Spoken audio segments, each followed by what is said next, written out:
us here at New Game Plus are fans of the Yakuza series, from the old games on the old systems through to the Kiwami remakes, and even the new games in the series have all been fan favorites of ours. And when they decided to spin that off into Judgment, which was the same game, which is a same universe ish, different set of characters, but still had Kamurocho as the main character, if you will, of the series. It was jumped on with great aplomb by our guys. I personally loved it. It came second in my game of the year for that year. I believe it was Red Dead Redemption beat it, but whatever. There was a lot of love for it. So the second that they announced Lost Judgment, we were all on board. We were ready to go. We were super keen for it because we just liked the way that it did things. And this one starts off with Yagami doing his thing after the previous games. About 6 months after, they're continuing to take cases, do all this detective work. Sugiura and Tsukumo, two of the characters from the previous game, decide to set up their own detective agency.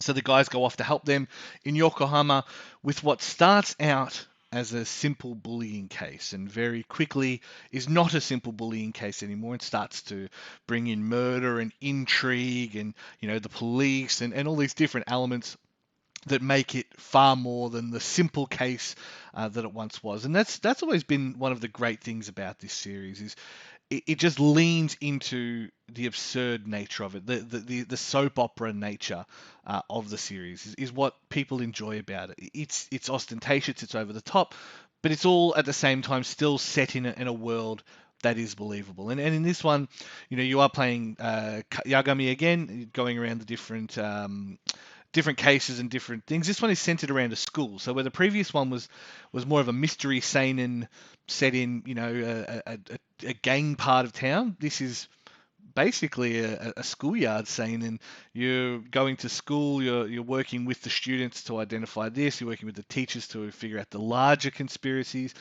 and the game is a progression in the sense that a lot of what they would have considered the fat has been cut. A lot of the systems in the previous game that I didn't like have been removed. The mortal wound system is gone, which is great because the old mortal wound system really sucked. It was just so hard, so pointless having to go buy a med pack to get rid of that grey health. Now they're just really attacking, really damaging attacks that may give you a status effect, whether it's bleeding, whether it's stun, or whatever the case may be.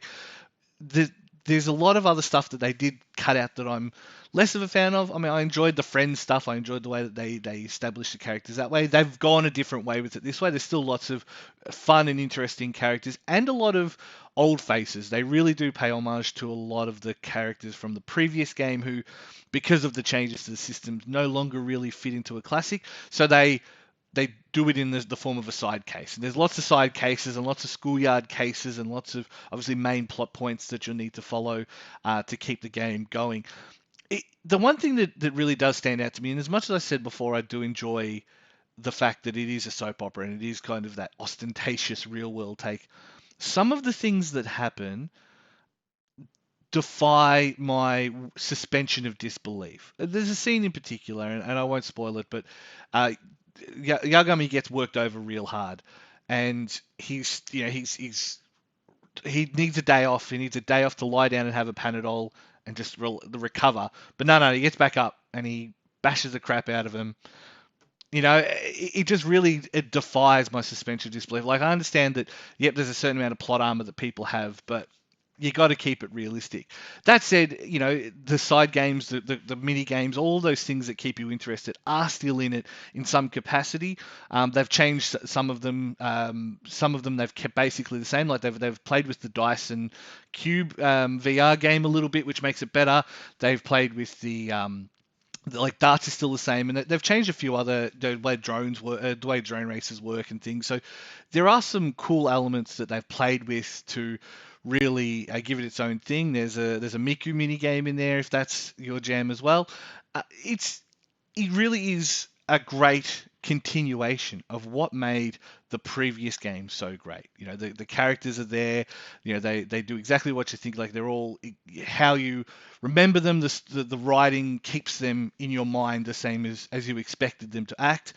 One of the big things that's worth calling out is the combat. So obviously in the previous one we had the two different styles, but as mentioned earlier, it was really tough to deal with guns, to deal with knives, to deal with these mortal wounds, because you had to go get the grey health, you had to go deal with them in their own way.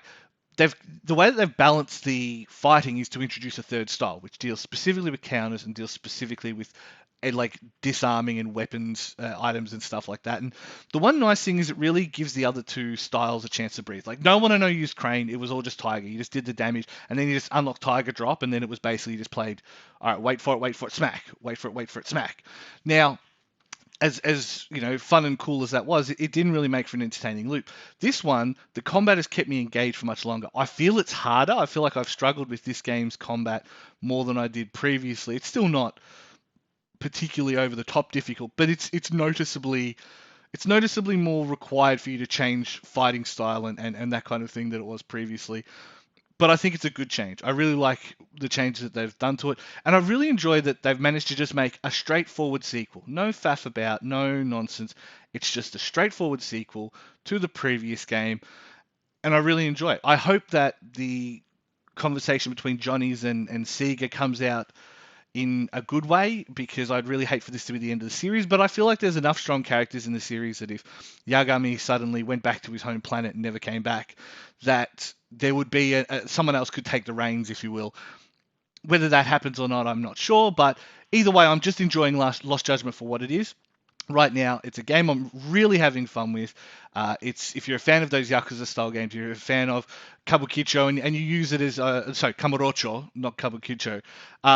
If you're a fan of those kind of games where it is a little bit of tourism, you know what I mean? Like it's still Japan, and it still makes you miss it because you can't go there because of COVID.